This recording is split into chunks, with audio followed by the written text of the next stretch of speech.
नमस्ते बच्चों। आज हम विनोद कुमार शुक्ल द्वारा रचित कविता शहर से सोचता हूँ का अध्ययन करेंगे। शहर से सोचता हूँ विनोद कुमार शुक्ल की एक प्रसिद्ध रचना है जो उनके काव्य संग्रह लगभग जय हिंद में संकलित है। यह कविता शहर के जीवन, मानवीय संबंधों और अकेलेपन पर केंद्रित है। शुक्ल जी अपनी विशिष्ट शैली में शहर के जीवन की जटिलताओं और विडंबनाओं को उजागर करते हुए व्यक्तिगत अस्तित्व की तलाश और मानवीय संबंधों की गहराई में झांकने की कोशिश करते हैं।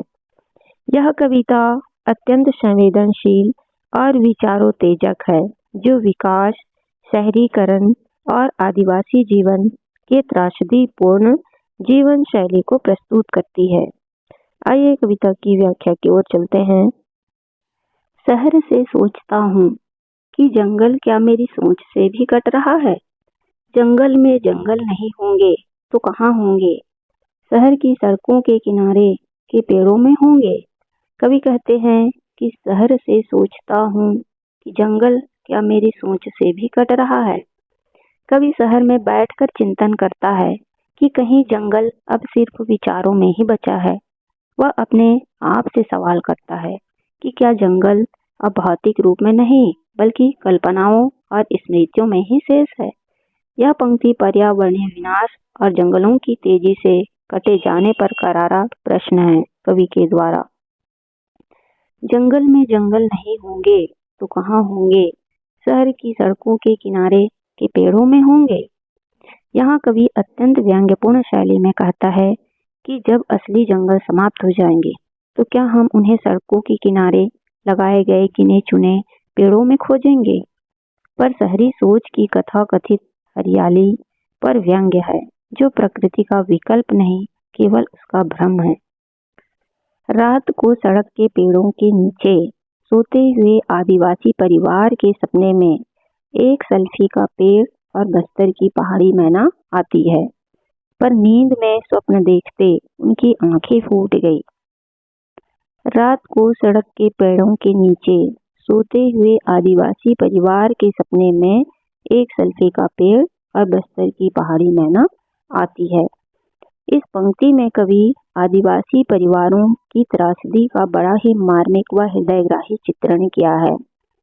उन्हें जंगल से उजाड़कर शहरों में लाकर सड़क के किनारे जीने के लिए विवश कर दिया गया है।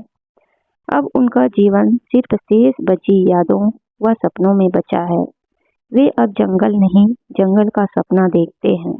और क्या सपना देखते हैं? एक सल्फे का पेड़ और पहाड़ी मैना। सल्फे का पेड़ उनके परंपरागत जीवन का प्रतीक है और बस्तर की पहाड़ी मैना उनकी संस्कृति का प्रतीक है, जो अब सिर्फ केवल यादों में और स्वप्नों में ही शेष है। पर नींद में स्वप्न देखते उनकी आंखें फूट गई। यह अत्यंत मार्मिक और प्रतीकात्मक वाक्य है। यहाँ आंखें फूट गई है का अर्थ केवल शारीरिक नहीं बल्कि स्वप्न देखने की शक्ति भी छीन जाना है। जब किसी समाज से उनकी भूमि, जंगल, संस्कृति और फिर स्वप्न भी छीन जाए तो वह किसी दृष्टिहीन व्यक्ति की तरह हो जाता है। परिवार का एक बूढ़ा है और वह अभी भी देख सुन लेता है, पर स्वप्न देखते हुए आज स्वप्न की एक सूखी टहनी से उसकी आंख फूट गई है। यह वाक्य कविता का सबसे दर्दनाक बिंब प्रस्तुत करता है। बूढ़ा व्यक्ति जो आज भी अतीत को सुन और देख सकता है, अब वह भी स्वप्न की सूखी टहनी से घायल हो गया है। वह सूखी टहनी सिर्फ एक टहनी नहीं, उसके सूखे हुए जीवन का प्रतीक है। यह कविता जंगल के कटने, आदिवासी जीवन के उजड़ने और आधुनिक शहरीकरण की अमानवीयता पर गंभीर आलोचना है।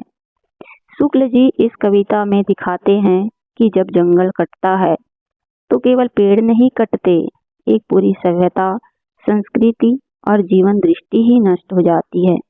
जंगल से उजड़े लोग सिर्फ अपने घर नहीं खोते बल्कि अपने सपने, अपनी स्मृतियां और भविष्य की संभावनाएं भी खो देते हैं। यह कविता सिर्फ एक सामाजिक यथार्थ नहीं बल्कि मानवता के सामने खड़े नैतिक प्रश्नों की ओर इंगित करती है। तो बच्चों, आपको हमारा यह वीडियो कैसे लगा? कमेंट करके बताइएगा ज़रूर। धन्यवाद।